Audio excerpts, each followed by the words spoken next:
بارے میں اللہ کے رسول صلی اللہ علیہ وسلم نے یہ خاصیت پہلے ہی بتا دی تھی جو آج 2026 میں سچ ثابت ہو گئی۔ رسول اللہ صلی اللہ علیہ وسلم نے آج سے 1450 سال پہلے اہل فارس جو آج کا موجودہ ایران ہے، ان لوگوں کے بارے میں اللہ کے نبی نے ایسی بشارت بیان فرمائی تھی، ایسی خاصیت بتائی تھی جسے جاننے کے بعد آپ بھی حیران رہ جائیں گے۔ کیا آپ جانتے ہیں کہ جس قوم کو دنیا پابندیوں کے ذریعے جھکانے کی کوشش کر رہی ہے، اس کے بارے میں 1450 سال پہلے کائنات کے سب سے سچے انسان نبی کریم صلی اللہ علیہ وسلم نے کیا فرمایا تھا؟ آج دنیا کی نظریں ایران کی طاقت اور ان کی ذہانت پر ٹکی ہیں، لیکن یہ ذہانت اچانک نہیں آئی۔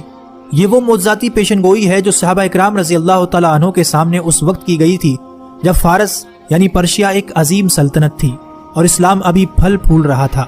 صحیح بخاری کی وہ حدیث یاد کریں جب حضور صلی اللہ علیہ وسلم نے حضرت سلمان فارسی کے کاندھے پر ہاتھ رکھ کر فرمایا تھا، اگر علم یا ایمان ثریا ستارے آسمان کی بلندیوں پر بھی ہوگا تو فارس کے بیٹے وہاں پہنچ کر اسے بھی حاصل کر لیں گے۔ یہ صرف ایک جملہ نہیں تھا بلکہ ایک قوم کے ڈی این اے کی خبر تھی۔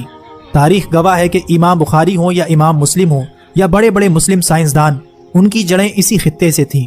آج اگر ایران ٹیکنالوجی، میزائل پروگرام اور ایٹمی سائنس میں دنیا کی آنکھوں میں آنکھیں ڈال کر کھڑا ہے تو یہ اسی علمی پیاس کا تسلسل ہے جس کی خبر میرے آقا صلی اللہ علیہ وسلم نے صدیوں پہلے دی تھی۔ یہ حدیث آج کے اس صورتحال کو بیان کرتی ہے کہ اس خطے کے لوگ ذہنی طور پر قوی اور ارادے کے پکے ہوں گے، لیکن بات صرف ذہانت تک محدود نہیں۔ نبی صلی اللہ علیہ وسلم کی پیشن گوئیوں کے مطابق قیامت کے قریب مشرق کے اسی خطے خراسان سے ایک ایسی فوج نکلے گی جس کا راستہ دنیا کی کوئی سپر پاور نہیں روک سکے گی۔ یہ وہ فوج ہوگی جو حق کے ساتھ لڑے گی اور اپنے جھنڈے لا کر بیت المقدس کے اوپر گاڑ دے گی۔ آج کے 2026 کے موجودہ ایران کے حالات دیکھیں اور جامعہ ترمذی کی اس حدیث کو سنیں۔ جب عربوں کے بارے میں کچھ آیات نازل ہوئیں تو آپ صلی اللہ علیہ وسلم سے پوچھا گیا اگر عربوں کو ہٹا دیا گیا تو ان کی جگہ کون آئے گا؟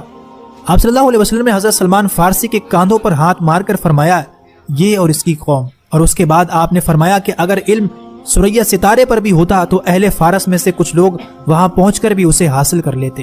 مسند احمد کی ایک اور روایت میں آپ صلی اللہ علیہ وسلم نے فرمایا، قریب ہے کہ اللہ تعالیٰ تمہارے ہاتھوں کو عجم غیر عربوں سے بھر دے، پھر وہ اجمی ایسے شیر ہوں گے جو بھاگیں گے نہیں، وہ تمہارے دشمنوں کو قتل کریں گے اور فاتح بنیں گے۔ آج 2026 میں کیا آج ہم اپنی آنکھوں سے وہ منظر نہیں دیکھ رہے کہ تمام تر مخالفت کے باوجود یہ خطہ جھکنے کو تیار نہیں؟